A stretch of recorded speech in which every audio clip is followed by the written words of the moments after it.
Then they can start to think a little bit, connect with you, and then you can make sense out of what just happened and how to avoid it in the future. Welcome to the Honestly Adoption Podcast, a show about adoption, foster care, advocacy, and becoming the best caregiver possible. Pull up a chair. We're glad you've joined us. Here are your hosts, Mike and Kristen Berry. Hey everybody, welcome back to the Honestly Adoption Podcast, or welcome to you if this is the first time you're checking out the show. We are so glad you guys are here, and we're so glad you've joined us for this episode, Season 23, Episode 190. Man, we are 10 episodes away from our 200th episode. It's been an amazing 6 years of doing this show, and we feel like we're just getting started. Listen, we are excited to welcome our guest, Deborah Gray, to this show. A lot of you guys are probably familiar with Deborah Gray's work. She was a featured keynote speaker at this past year's Insight virtual conference. She's been a podcast guest. If you're an Oasis member, several of her great videos are featured in Oasis. And, you know, she's joining us today. This is actually an episode we aired previously. We're bringing it back for this season, and she's joining us to talk about, making sense of attachment issues, understanding what attachment looks like in kids with a trauma history, and you will absolutely love her perspective. Every chance I get to sit at the feet of Deborah Gray and listen to her and soak up her wealth of knowledge, we take full advantage. And listen, one of the reasons why we're airing this episode and we're talking about making sense of attachment, because last week we announced that coming up on October 19th, just a month from now, next month, we are excited to expand the Insight family and offer a brand new one-day training called Insight One Day Training. And what we're going to be doing in this one-day virtual event is we're going to be unpacking the brain science behind trauma, making sense of trauma as it relates to the brain, the impact it has on the brain, and then also the impact it has on attachment. You know, attachment begins at birth. We start attaching to our caregivers the moment we enter the world, even before that. But trauma disrupts that. And so during Insight One Day Conference, we're going to be talking about the brain science behind trauma, trauma's impact on attachment, on the brain, and then how to heal in the midst of that. So it's very, very specific. That's the reason why we're airing this episode with Deborah Gray on making sense of attachment. Last week we talked with Dr. Ira Chasnoff on fetal alcohol spectrum disorders. We're just steamrolling right towards Insight One Day Conference. And speaking of that conference, it's open for registration now, but tickets are very limited. In fact, 500 tickets total. We've moved half of them already. Half of those tickets have already been claimed. The best part about this conference, a ticket to the entire event is only $29.95 for 6-month replay access. $59.95 if you want lifetime access, and then $49.95 if you are a professional in need of continuing education credits. It's all available now. Visit honestlyadoption.com/one day and save your spot. You guys, we are going to sell out this event. We're excited to welcome therapist Jessica Sinarski. She is a highly sought after therapist specializing in brain science, understanding the brain and the impact that trauma has on it, how to work with kiddos who have experienced that trauma, significant trauma. And then along with Jessica Sinarski, we're also excited to welcome psychologist Dr. Laura Anderson. She was also a featured speaker at this past spring's Insight Virtual Conference. Guys, we have so much great stuff coming up. Don't miss Insight One Day Conference. There's so many cool things, and plus, if you sign up now before September 16th, we are throwing in a special bonus training content suite featuring Jessica Sinarski, myself and Kristen, Dr. Laura Anderson. I think we even have a video featuring Deborah Gray in that training suite. It's like a $400 value. We're giving it to you for free when you sign up for Insight One Day. So don't miss this. Man, this episode is great. Deborah Gray, if you don't know anything about her, if you've never met her before, a lot of you guys have, so you probably already know this, but Deborah treats children and families in a specialty practice focused on trauma, attachment, grief, and parenting support. She was core faculty for the Portland State University Foster Care and Adoption Therapy Program. She's also the author of the Attachment Trauma Focused Therapy Program, now taught by Attach. Deborah also authored Promoting Healthy Attachments, amazing book, Attaching Through Love, Hugs and Play, Nurturing Adoptions, and Attaching in Adoption. She co-authored Games and Activities for Attaching Your Child. You guys, our good friend, Deborah Gray. Here we go. Hey, Deborah, welcome to the show. Well, thank you so much for inviting me. And hello to all the people who are listening to this podcast. Yeah, it's really great to have you on here. And I know I'm confident that your perspective and your expertise will really speak into the lives of our parents.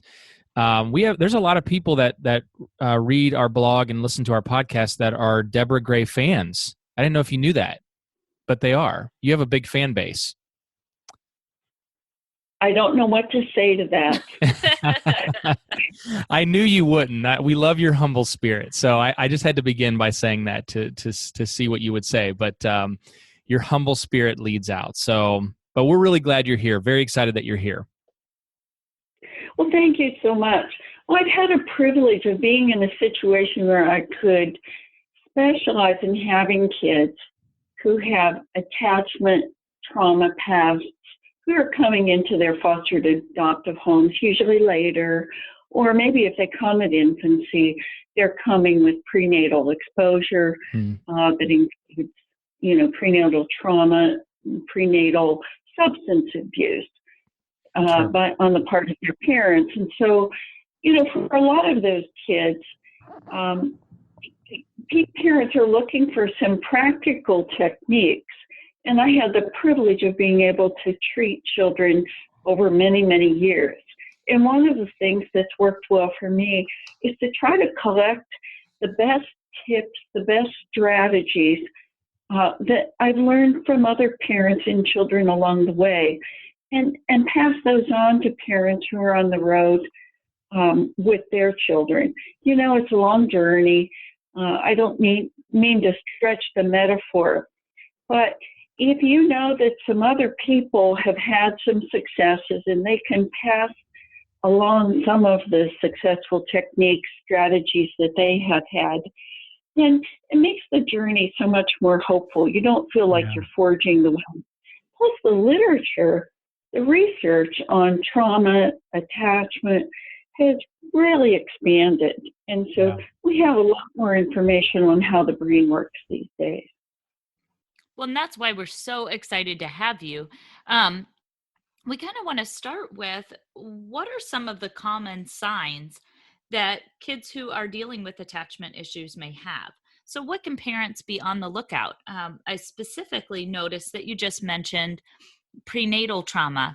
And I know for a long time, the thought has been, but you adopted him as a baby. What could possibly be wrong? Or you adopted him, at a month old. What could possibly be wrong? What are some things that we as parents should be on the lookout for, no matter what age our child was adopted? Well, one of the things is very high control. If your child is controlling you constantly, then that's one of the signs that you're very, very important to them, but they don't trust you to do the things that parents typically do for children. Those kids are simply working too hard. And so after children have been moved between placements, or maybe they've been in a children's home internationally, they've been through trauma, we find that they tend to control parents a lot.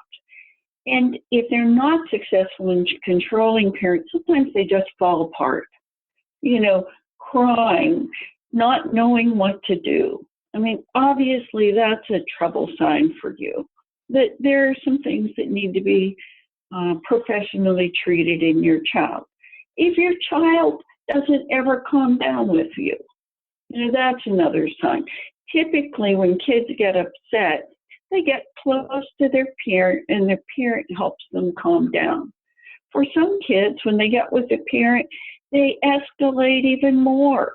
It's like parents have this pattern that they make me feel worse or more miserable instead of better. And so we call that regulation, the ability to be balanced inside of yourself. And when parents and children are working well together, we call that co-regulation. You see the same thing in, adults who are married. So, for example, Kristen, maybe you and Mike are somewhere where something upsets one or the other, and the other one helps them just stay balanced and regulated. And you might have some friends who don't enjoy much of a happy marriage because they're constantly upsetting each other more rather than regulating each other. But anyway, back to the issue with the kids. For a lot of the kids, you realize you can never really calm them down. When you're there with them, they seem to get more upset, more unglued. They don't know how to use you as a secure base for coming back and kind of recharging with you and getting back to feeling good. You also notice that the kids don't want to be that close to you in an enjoyable way. They're either clinging, so much that you feel like, oh my goodness, I can't get a breath of fresh air, or else they're keeping a distance from you. They've got their back to you a little bit. They are rarely face to face. They don't stay within a 3 to 6 foot range for the most part. They're outside of that range. You also notice they just don't seem to enjoy being with you. They've got a sense that they've got to be guarding themselves at all times. Another feature that we get for kids is that they're saying disparaging comments about you all the time. I don't mean teens when they're going through that time where I'm different than you are, by the way, but these are kids who are actually kind of emotionally abusive to you. Yeah. They're cutting you down, or they're maybe even physically abusive towards you. You've got to watch them out of the corner of your eye so that, something doesn't happen to your body. Another thing I see in kids with attachment problems is that sometimes they'll damage things that are important to you. They don't have the oomph to go after you directly, but you find the things that are really important to you become damaged. And that might include other children in the home who are getting or who are enjoying a better relationship with you. You might find that they go after those particular children. Those are some of the things that I look at. Yeah, you're absolutely spot on with what you just said. And we've dealt with that, particularly with one of our older children. And it always seemed like he would go after the keepsakes in the home, not like the cheap, we just bought this at Walmart on a whim. It's always the expensive stuff in the house. And I would always think, why, but yeah, you're absolutely right. We've seen that firsthand. And I know a lot of our readers or our listeners right now are probably nodding and feverishly writing down notes as you share. So, we have, Deborah, we have a lot of listeners who, and we receive emails often or blog comments. The heart of the parent is, really to have that healthy bond, and that healthy attachment. And part of their brokenness as a parent is out of that reality that this is not, number one, this is not what I signed up for. This is not what I thought it was going to be like. But then, second, how do I ever have, quote unquote, a normal relationship with my child? So what steps can a parent take? Can we as parents take to begin building that healthy attachment to our kids? Well, first of all, keep in mind that sensitive parent that you really are inside. Mm-hmm. Sensitivity to our kids is one of the biggest success factors that we have. And when kids come into our home and they're having attachment problems, Charles Zena did a study in which he looked at kids coming into families through foster care, and he found that 38 to 40% of them have issues of attachment disorders as they enter families. In another study, we looked at the rates of having what we call disorganized attachments, and those are basically you're trying just about anything with the parent, but you don't have a consistently positive pattern, and it includes some trauma lacing in that pattern. That rate's at about 82%. But if we follow kids out over a period of time, what we find is the sensitive parents who are able to keep themselves really balanced with balanced brain patterns that for the most part make the grade. And the kids have this sense of relaxation and consistency over time, and they're pulled into this parent's well-balanced, sensitive, caring circle of love. Now, what prevents that? Sometimes what prevents that is that the child has so much trauma that that's really going to stand in its way. Recently, I was working with a child, and the parent, after several years in the home, feels like the child is just a boarder. And at one point, in a high-stress situation, the child blurted out, "This is why I never trusted you. I knew you were going to leave me," and he named the name of his birth mom. Wow. But I started to treat. It turned out the child had had a very traumatic sexual rape that had never been disclosed. And so is that parent going to really make much headway with that trauma hanging in the middle of things?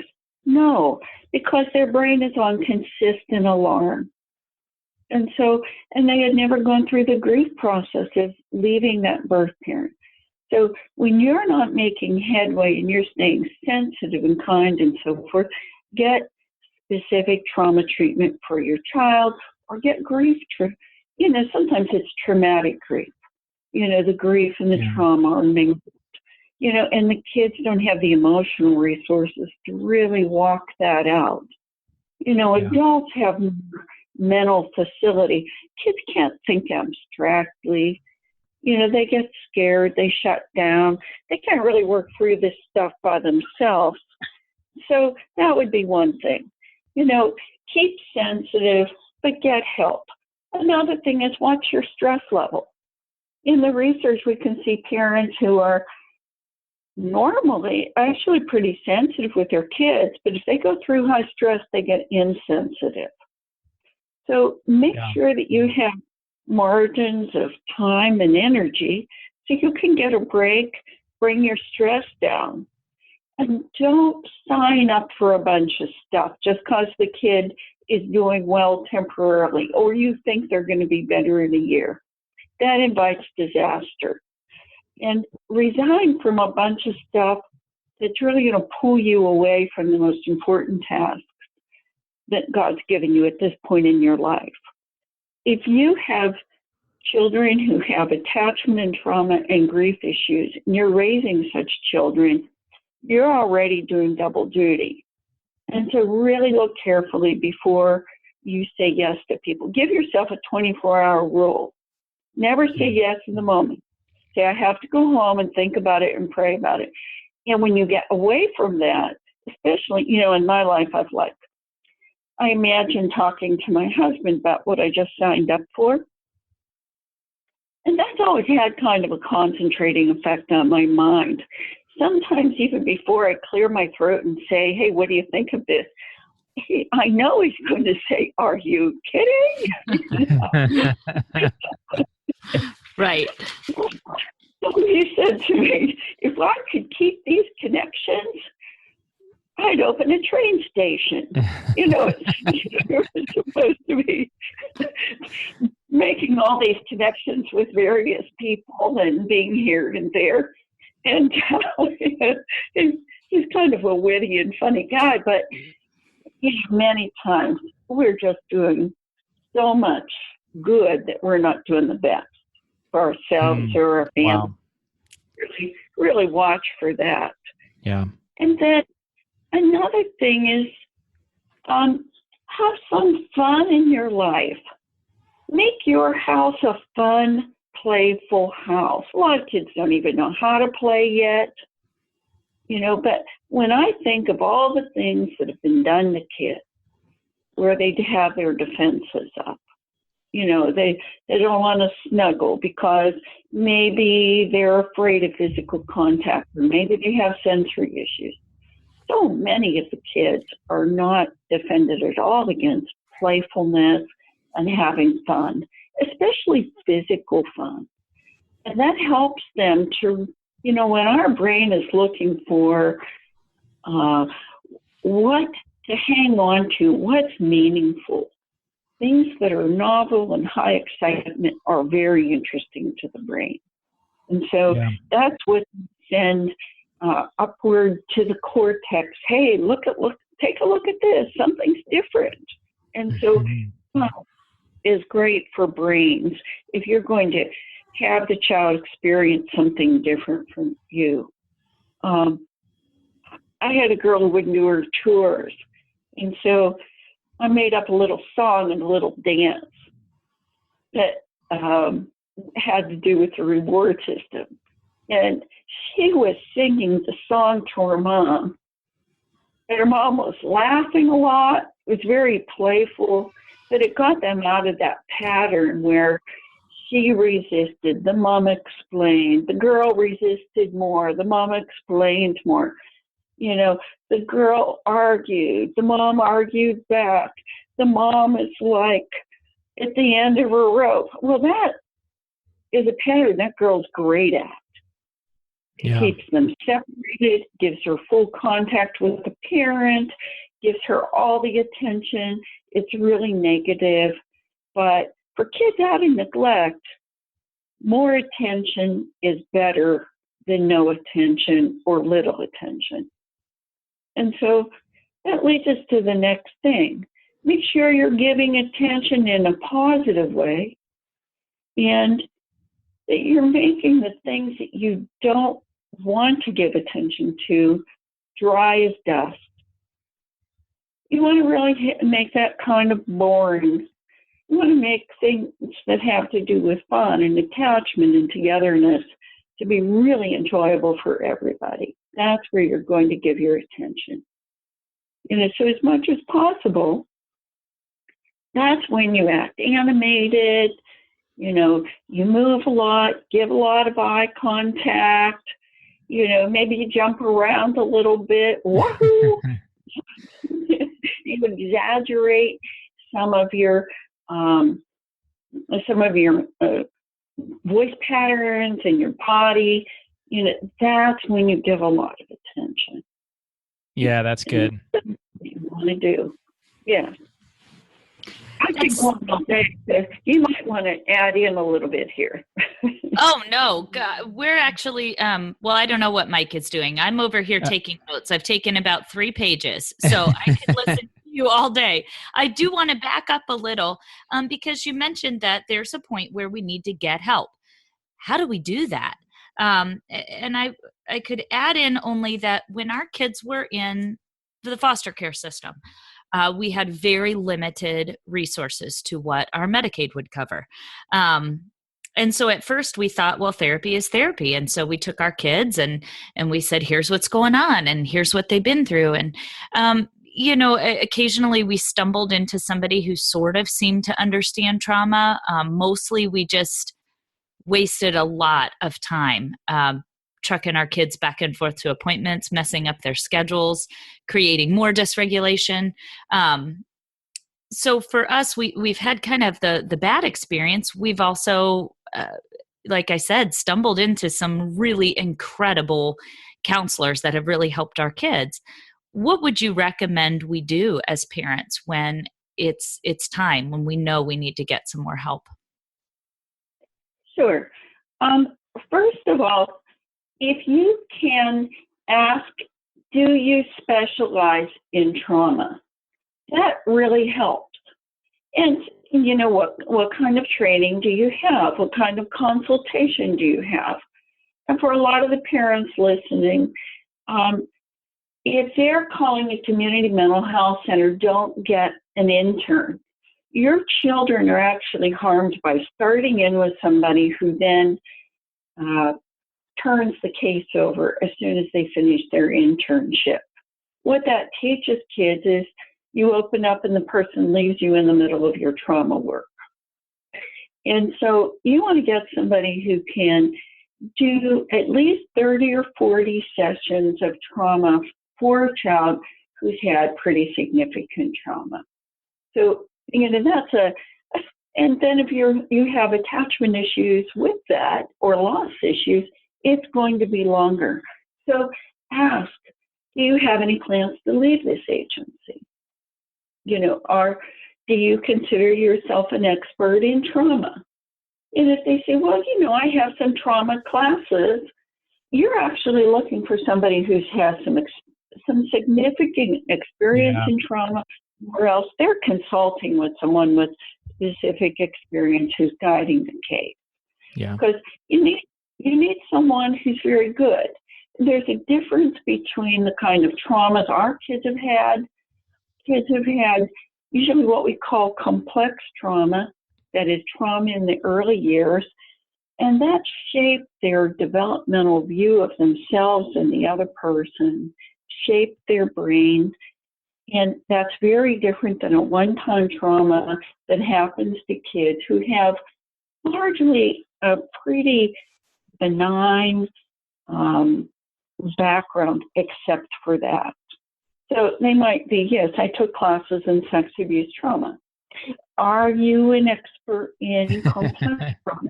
If they say, I don't know what complex trauma is, then you know that they are not for you, because that's a very common term for people who actually treat trauma, and it talks about early developmental trauma.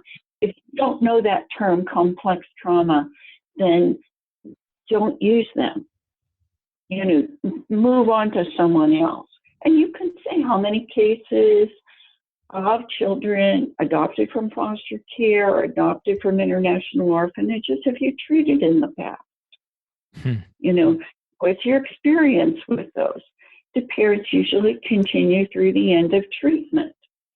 If you have people who are prematurely leaving treatment, that isn't common with good therapists. What the parents are saying is, I vote with my feet. This isn't worth it. And you want to ask them, how do you handle communication with parents? And if you're treating for both attachment and trauma, do you think the parents are going to be in the room a good portion of the time? Usually they are.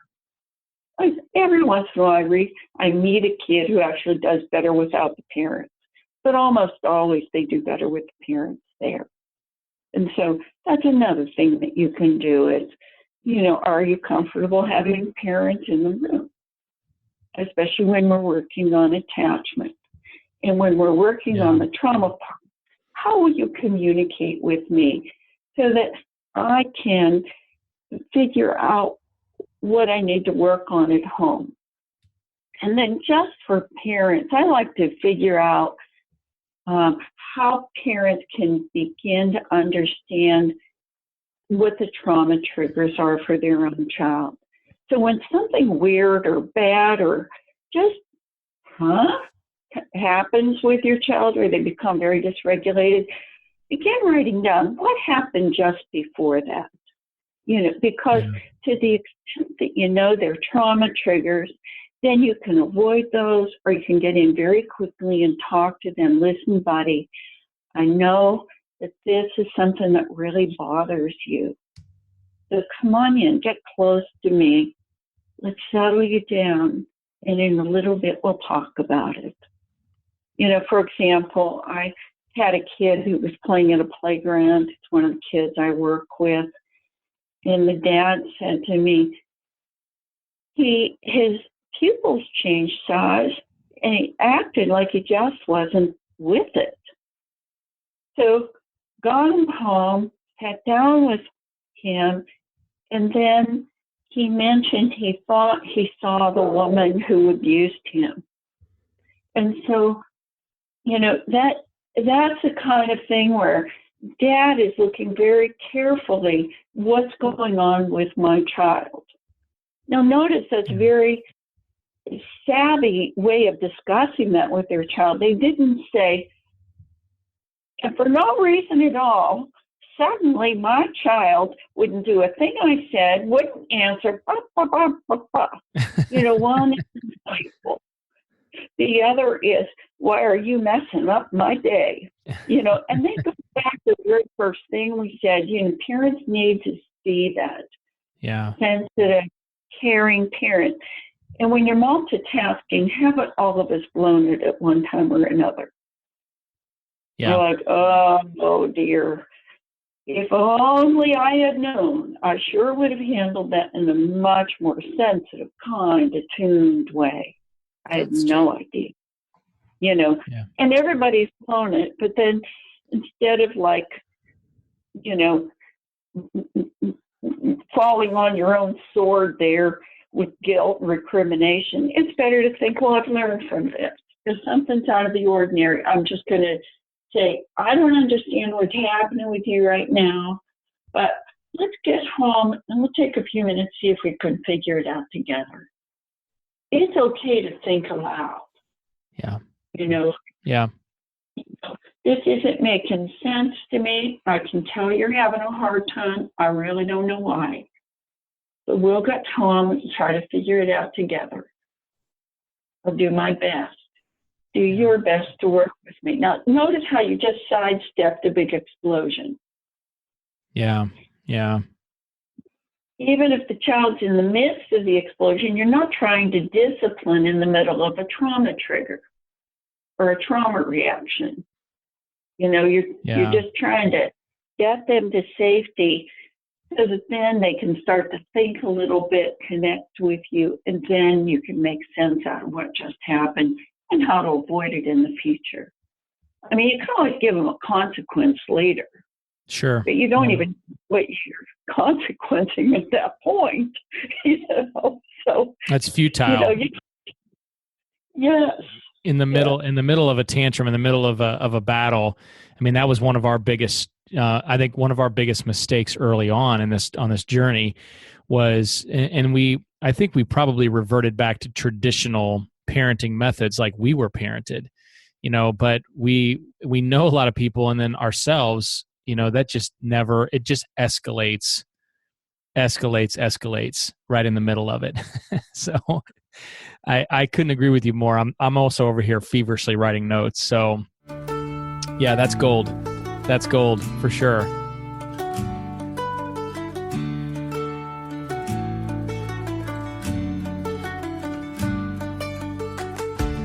Hey guys, it's Mike. I'm jumping in real quick on this interview with Deborah Gray. And man, what a great interview. Deborah has such great insight when it comes to attachment, bonding, and really doing that in a healthy way. But I wanted to point you real quick over to her book, Attaching Through Love, Hugs, and Play, Simple Strategies to Help Build Connections with Your Child. This is a great book, and this is really what we've been talking about, what Deborah loves to talk about. If you jump over to our resource tab on our landing page, honestlyadoption.com, you'll find links to order the book and get your very own copy. So make sure you do that today. And back to the show.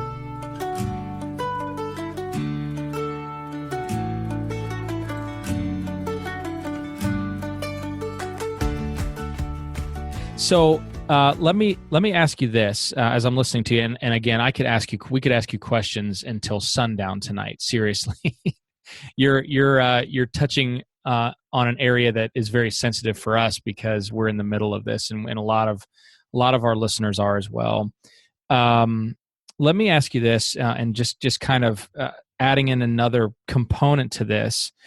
There are often, and we often hear this from our readers and our listeners, there are often children who come into care or enter into a home through adoption, and everything seems fine. They seem to kind of attach quickly and bond quickly. And we also have parents that may even be listening to you right now, and they're thinking, well, yeah, my child went through significant trauma at an early age, but they don't display any of these signs at all. They don't show any, they don't reject me. They don't push me away. They want to be with me all the time. They have no problem attaching to me. We've heard that before. So what would you tell them to explain, kind of walk through, because the reason I'm asking you this as well is that I also have a family that I'm working with right now whose child did that, seemed to attach and bond, and everything was hunky-dory while she was in high school. And then she got out of high school, she went to college, and suddenly there's this blow up, and there's this rejection, and there's this distance and pushing her parents away, and so on and so forth. So I hope all this makes sense what I'm asking, but what about these people on this aspect of the journey who feel like, hey, everything was great or everything is great, I don't see what the problem is, and either they have that blow up later on, or they're listening to this thinking, yeah, but this isn't me, this isn't my child? Well, and for a lot of the kids who come into a home and start attaching very readily, that's such a blessing.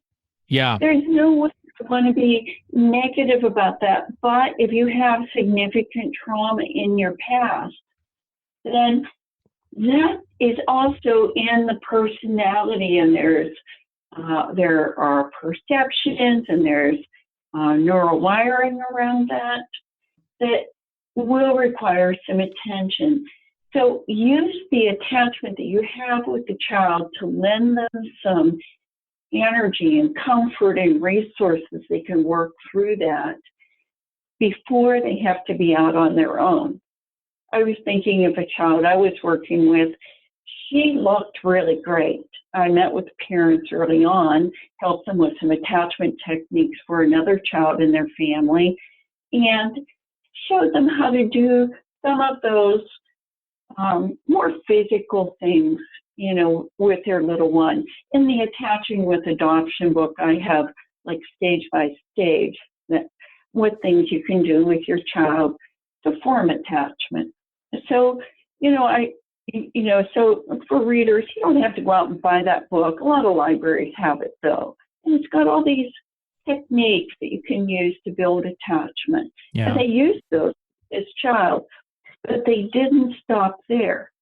The parents were very savvy. They said, she is attaching to us, but we know that she went through some really bad experiences. Yeah. If she sees those off, at a certain point, they're going to come forward. And we don't want her to have those issues come forward when she's older. Yeah. We really want to be able to integrate that, help her figure out the meaning of that, and then process some of those strong, negative, traumatic memories so that they don't follow her up later on. So when we went in with trauma work, the child said to me, when I think of this, I feel like I'm disappearing. It's so bad. And it turned out when they brought her in, she had already started cutting, but the parents didn't realize it. Yeah. So often parents get very invested in the ideal situation. They don't want to see the signs that maybe a professional would see. And for a lot of kids, they want adoption to look good, and so do the parents want adoption to look good. They want to be that successful child, and they don't want to hurt their parents by saying how much or how often they're afraid, or they feel self-rejection, or how they kind of fake it sometimes. And so I'll talk to kids sometimes, and parents say, I think they're a little depressed. I interview the child alone, and I find that they've had a suicide attempt or two and have a plan going. Usually children really and children who love their parents, and care about their parents' feelings, often will buy into, I don't want to make you feel bad by knowing what I'm going through, and so they'll hide it back and keep it to themselves. I was talking to a parent after a speaking, actually she raised her hand in a speaking engagement. They'll change a couple things, like I never just give specifics about clients or people. I'm always changing some factors. But she said to me, my child never gets angry and she never gets sad. And she's laughing. I was doing a talk on adoption loss, and to help kids with adoption losses. Anyway, she's smiling. And I became alarmed, because what does the child do with those emotions? That means they don't, it's actually important for you in your life to be able to feel certain feelings and then do something about those feelings. Get close to somebody, get help, avoid certain situations that are too potent for you. You need all your feelings. And so I strongly suggested therapy for her child. She came back to me and she said, well, I'm not going to go to therapy for a child who's perfectly happy. Why would I do that? And then I got a phone call that 4 years later, she said, my child's getting out of residential treatment. Oh, wow. All of that just blew up at 14, did some mayhem in the house and then tried to take his life. Oh, gosh. Wow. But see, when we store things back in our minds at certain ages, we store them in this very, what I call dysregulated manner. And that is, no balance, no gradation. And we kind of stored in the way that we're remembering it and with the beliefs we had at that age. So if something happened to you at 3, when it comes out again later at 14, it comes out ugly the way it went in at 3 with about the same thoughts. And so you want to get in before and really be processing that information so they have an understanding. I had a boy who came back to me at 13. He said, I was really mad at you when you made me talk to you about my sister's rape that I saw. I didn't talk about that.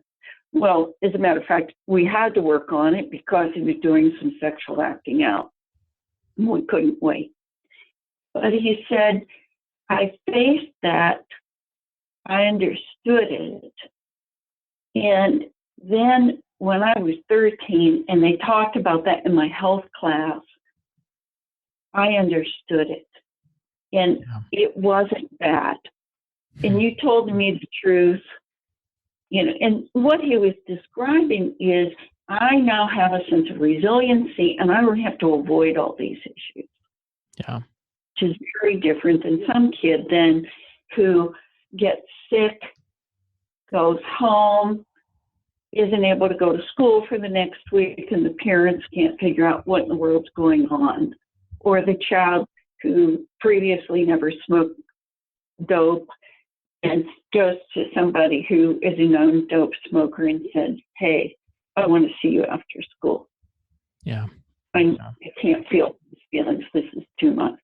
And so it actually makes us much more resilient people if we can get therapy for kids. And if we have significant trauma, we know that's on our list of things to do. Yeah. For a lot of people that kind of think of it like another chronic illness, toxic stress, kind of think of it as high blood pressure. If you have a number like 220, but you feel just fine, do you think you should do something about that? Absolutely. Yeah. You're not going to be okay. And what we found through our ACEs study, that's the Adverse Childhood Experiences studies, is that if I've been part of a couple think tanks when we look at what do we do knowing this information. If we have kids who have early trauma, they have other losses, we can start counting up how many adverse childhood experiences they had.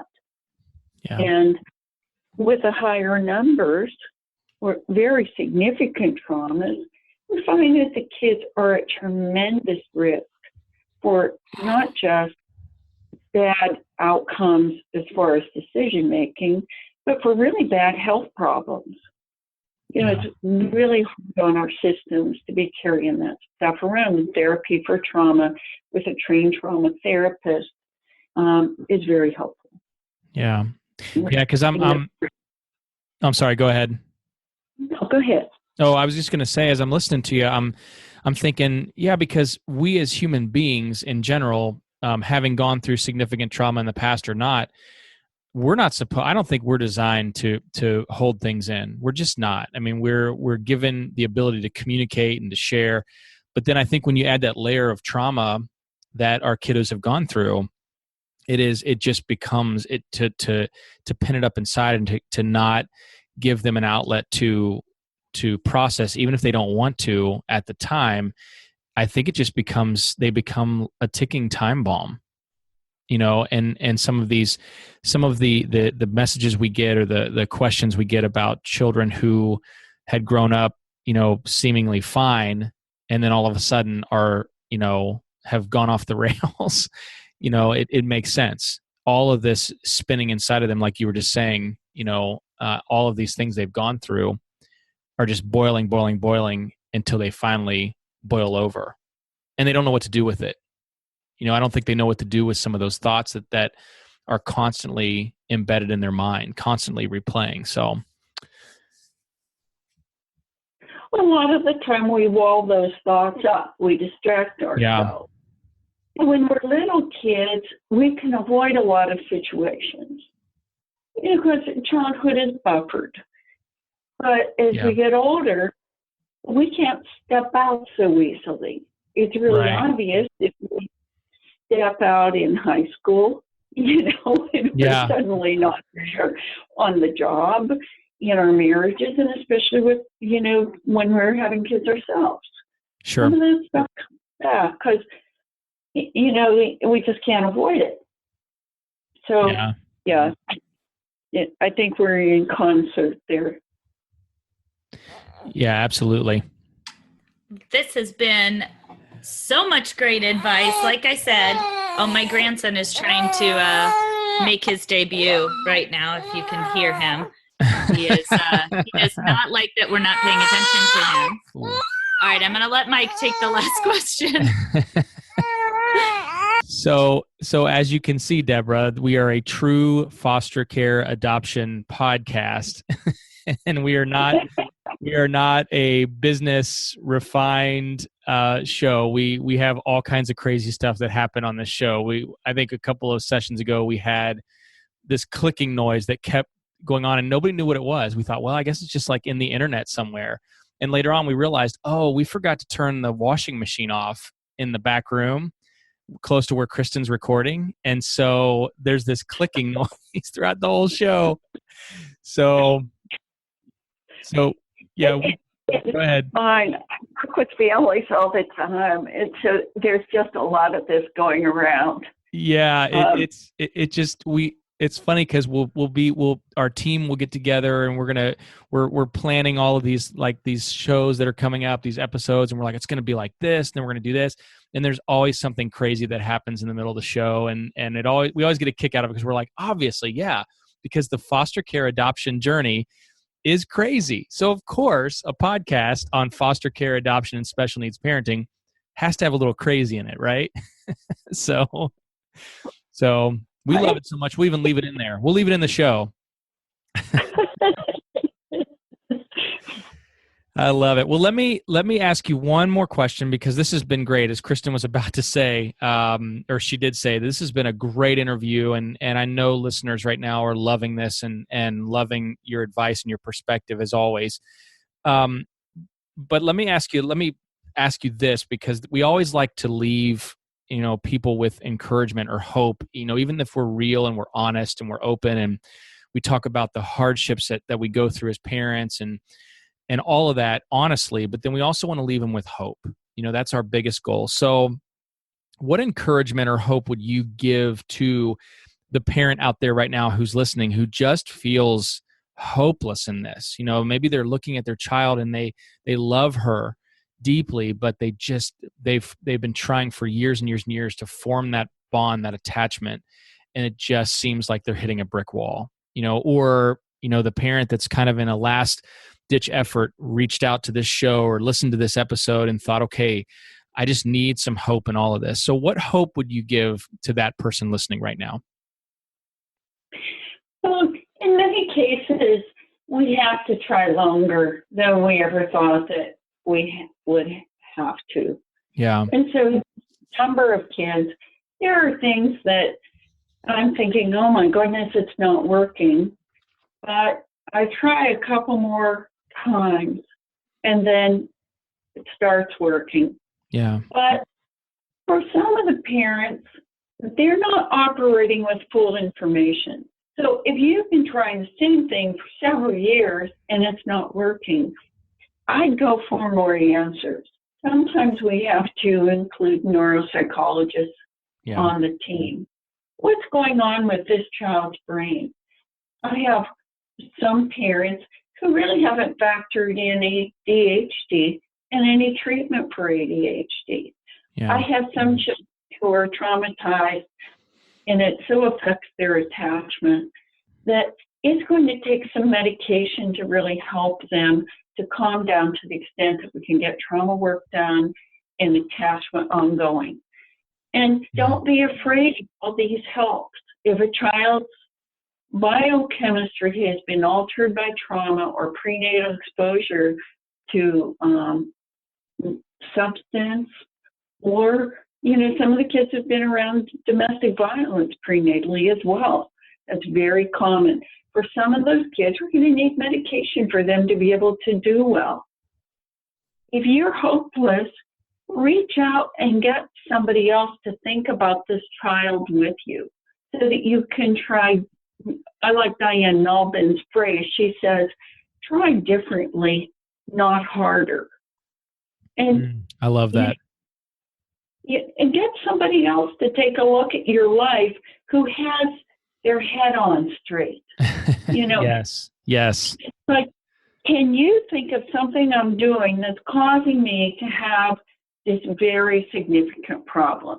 Wow. And then some of the kids have the genetics for some pretty severe mental illnesses, and those genetics have been expressed more because of the high risk that they've endured in their early life. Maybe they've had a number of, real negative and traumatic factors. And that means that, we all have genetic risk for lots of things. But that risk is going to be expressed more if we have high stress events in our lives. So sometimes what parents think is a discipline or attachment problem is that the child actually has a mental illness that's rather significant. It needs assessed and it needs treated. And I'm talking about things like mood disorders that we're starting to see really come into play, like depression or those early signs of bipolar or even schizophrenia. I also see OCD sometimes where the kids are very, very obsessive. I have kids who have autism and the parents are like, well, I knew that he had trauma and I knew that he had early neglect. I attributed everything to that, but they never caught autism. Yeah. So sometimes we have to just really think in terms of complexity. What is it that I'm not treating, that could be treated? Why don't I look for some good minds to help me out? This work with children is not good to do just one family at a time. It's true that, attachment is primarily between you and the children. You need a team around you to help you. So you start to think, who can be on my team? And you get the best minds you can. And those are the people going to be on your team. You need supportive parents. You need some folks to help regulate you. You need to have a physician who's either a pediatrician or a family practice doctor who really understands adoption, understands foster care. You need a therapist who understands trauma and attachment. Get people, and you need an educator who understands how trauma has affected your child's learning. You also need to understand something about executive functioning in kids. That is, how does the brain work after the brain's been exposed to prenatal substance and/or trauma? But, it's a lengthy list, and a lot of parents are like, oh, no, I don't know all those areas. But you don't have to know those areas. You go out and get somebody who does know those areas. This is a community-wide effort. I think for a lot of our kids, it's like we don't have the ability to say it's just one thing or another. The situations are figure out kind of messy, but there are some really good things you can do. When you lose hope, get help and hope from other people. Keep yourself in good shape. Do good self. Don't get clinically depressed. Get enough breaks so that you don't. But if you do get clinical depression, go get treatment for yourself. Kids don't want to attach to clinically depressed parents. Yeah. And to enjoy life a little bit. This isn't a situation where you will not enjoy life till the kid gets better. You have to be able to come up with enjoyment for your life right now, as it is, and enjoy your children right now as they are, authentically, as much as possible. So you kind of go that direction. I hope this helps. Oh, totally. Yeah. Please continue. Oh, no. I was just going to say it absolutely helps because, what you're talking about is something we talk about all the time on Confessions of an Adoptive Parent and also here on Honestly Adoption, and that is community, the power of community, connecting yourselves to others who get you, who are non-judgmental, and I like what you said earlier when you said having somebody that you can say, what else could I be doing, or what am I not doing right here?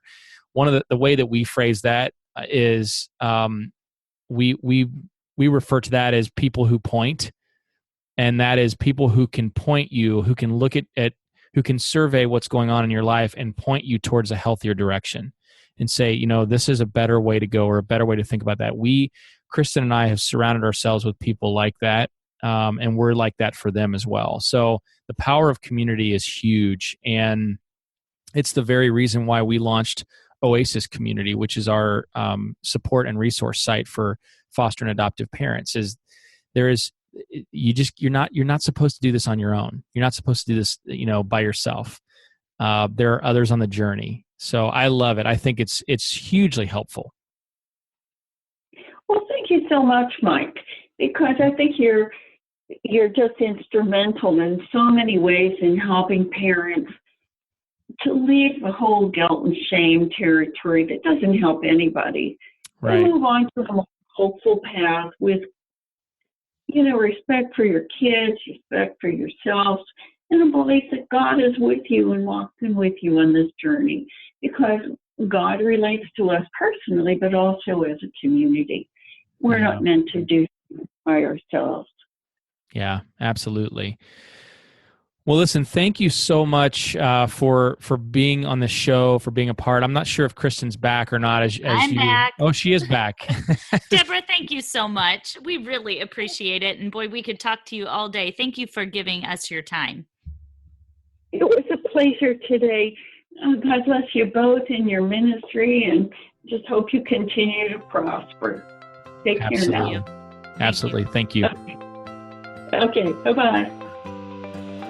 Thank you for listening to the Honestly Adoption Podcast, a resource courtesy of the Honestly Adoption Company. To learn more about us, visit www.honestlyadoption.com.